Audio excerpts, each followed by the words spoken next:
গল্পের শুরুতে এই গল্পের ফিল্ম লিড মিকে দেখানো হয়, সে তো স্টেজে বেরিয়ে গান গাইছিল।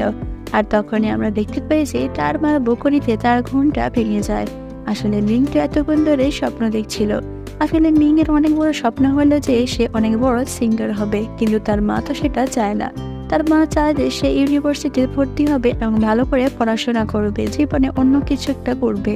মিং এর মা তো মিংকে বলতে থাকে যে তুমি এত বেলা পর্যন্ত ঘুমোচ্ছ কেন, ইউনিভার্সিটিতে ভর্তি হওয়ার আগে তুমি একটু পড়াশোনা করে নাও, কারণ সেখানে ভর্তি হতে গেলে তোমাকে একটা পরীক্ষা দিতে হবে।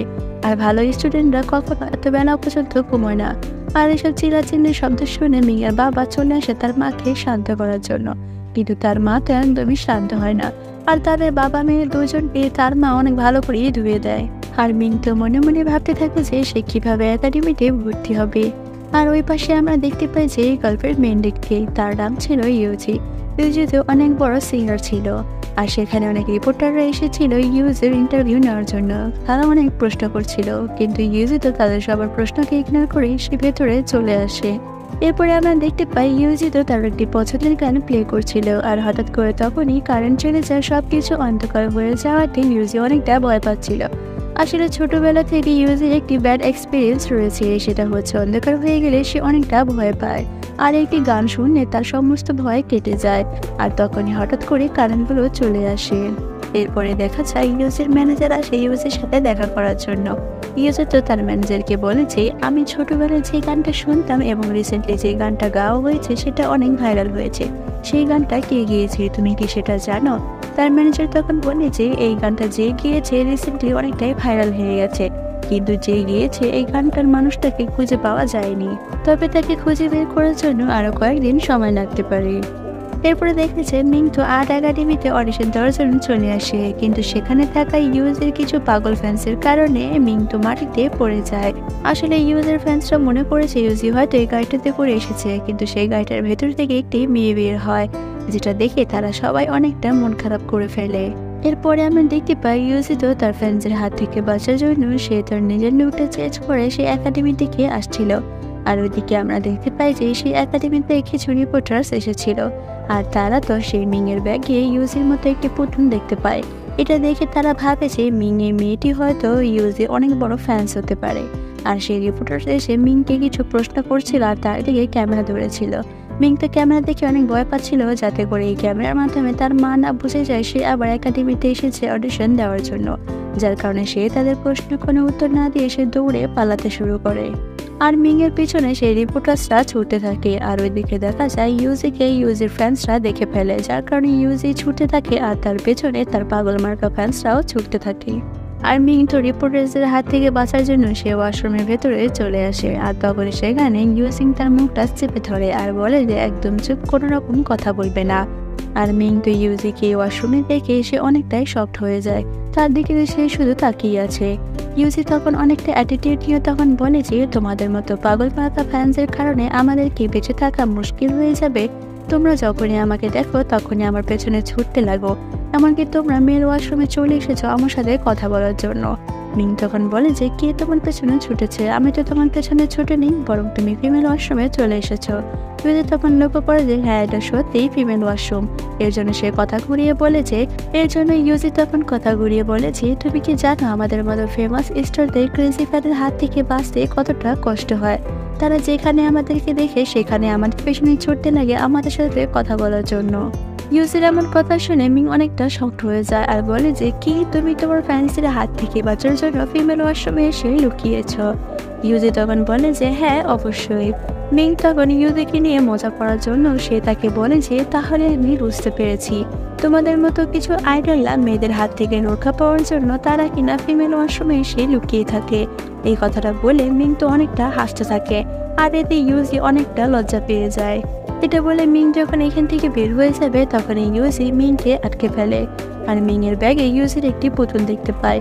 আর সেই পুতুলটা দেখে ইউজি বলে যে তুমি আমার অনেক বড় ফ্যান্স, আমি এটা বুঝতে পেরেছি, হয়তো তুমি লজ্জার কারণে বলতে পারো না। আর ইউজি তখন সেই পুতুলটার মধ্যে সে নিজেই তার অটোগ্রাফ দিচ্ছিল আর বলতে থাকে যে তোমার সাথে আমি একটি ডিল করলাম, আর সেই ডিলটা হলো যে আমি যে ফিমেল ওয়াশরুমে এসে লুকিয়েছি এটা যাতে তুমি আমি ছাড়া কেউ না জানতে পারে। আর তার বদলে আমি তোমাকে আমার এই অটোগ্রাফটা দিলাম। আর ইউজি তো মিংকে তার দরজা থেকে চাপিয়ে দিয়ে ইউজি সেখান থেকে চলে যাবে, কিন্তু যাওয়ার আগে মিংকে সে একটি চোখ মেরে যায় আর একটি স্মাইল করে যায়। আর এত কিছু দেখে মিং তো পুরোই হতভম্ব হয়ে পাগলের মতো তাকিয়ে থাকে। এরপরে আমরা এমি নামে একটি মেয়েকে দেখতে পাই, আর এই মেয়েটি ছিল একজন ডান্সার। আর এই মেয়েটি ইউএস থেকে ফিরে এসেছে এই একাডেমিতে অ্যাডমিশন নেওয়ার জন্য। আর সেখানে আমরা সেই এশিয়া নামী মেয়েটাকে দেখতে পাই, যে কিনা অনেকটা ভাব আর অ্যাটিটিউড নিয়ে বসেছিল।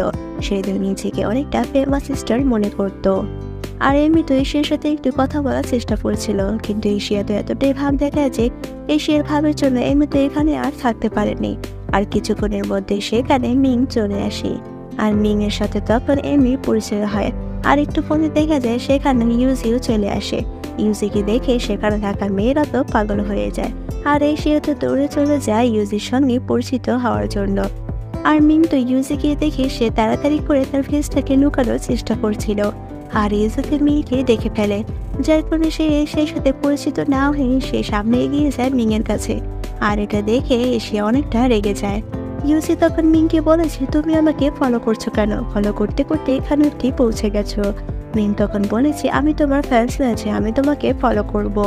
ইউজি তখন বলেছে, তাহলে তোমার আমার মাঝে যে ডিলটা হয়েছে সেটা কি তোমার মনে আছে? এইসব কথাবার্তা এশিয়া আর এমি তো শুনছিল। তারা দুজনে বলে উঠেছে, তোমরা কি দুজনে একে অপরকে আগে থেকে চেনো? আর সে বলেছে, প্রথমে তুমি কি করেছো? এমি তখন বলেছে, সেটা তো আমি ফেলে দিয়েছি। এটা শুনে ইংরেজি অনেকটা রেগে যায় আর বলেছে, তুমি আমাদের ডিলের প্রমাণটা কেন ফেলে দিয়েছো? মিং তখন বলেছে, সেটা আমার কোনো প্রয়োজন ছিল না, এর জন্য আমি সেটা ফেলে দিয়েছি। ইউজি তখন বলেছে, আমি বুঝতে পেরেছি, তুমি হয়তো তোমার ব্যাগের মধ্যে লুকিয়ে রেখেছো। এর জন্য মেয়ে তো সেই ব্যাগটা চেক করে ইউজিকে দেখাতে যাবে, আর সেখানে সে দেখতে পাচ্ছে তার ব্যাগের ভিতরে এই একাডেমিতে অডিশন নিয়ে সেই ফর্মটা এখানে আর নেই, সেটা তো ভিড়ের মধ্যে কোথাও হারিয়ে গেছে। আর মিং তো তখন সরাসরি ইউজিকে সন্দেহ করেছে সে হয়তো তার অ্যাডমিশন ফর্মটা এখান থেকে সরিয়ে দিয়েছে। আর ইউজি তখন বলেছে, আমি এটা কেন করবো, আমি তোমাকে চিনিও না। আর তখনই সেখানে ফাং নামে একটি ছেলে আসে, আর মিংয়ে সে হারিয়ে যাওয়া অ্যাডমিশন ফর্মটা মিংয়ের কাছে ফিরিয়ে দেয় আর বলে যে দিনের মাঝে এটা তোমার হারিয়ে গিয়েছিল। আর ওইদিকে আমরা দেখতে পাই মিংয়ের মা তো রান্না করছিল, আর তখনই সে যখন ফোনটা ঘাটে তখনই সে দেখতে পায় যে আর্ট একাডেমিতে মিংকে দেখা যাচ্ছে অডিশন দেওয়ার জন্য। আর এটা দেখে মিংয়ের মা অনেকটা রেগে যায়, কারণ সে চাইছিল তার মেয়ে ইউনিভার্সিটিতে ভর্তি হবে, কিন্তু সে তার কথা না রেখে সে তার ইচ্ছেটা পূরণ করার জন্য চলে গেছে। এরপরে আমরা দেখতে পাই মিং তো অডিশন দেওয়ার আগে সে অনেকটা নার্ভাস ফিল করছিল। আর তখনই সেখানে ইউজি এসে তাকে বলে যে, তুমি কি সত্যি আমার সেই প্রথমটা ফিরে দিয়েছো? মিং তখন বলে যে, যাও তো, আমাকে তুমি ডিস্টার্ব করো না।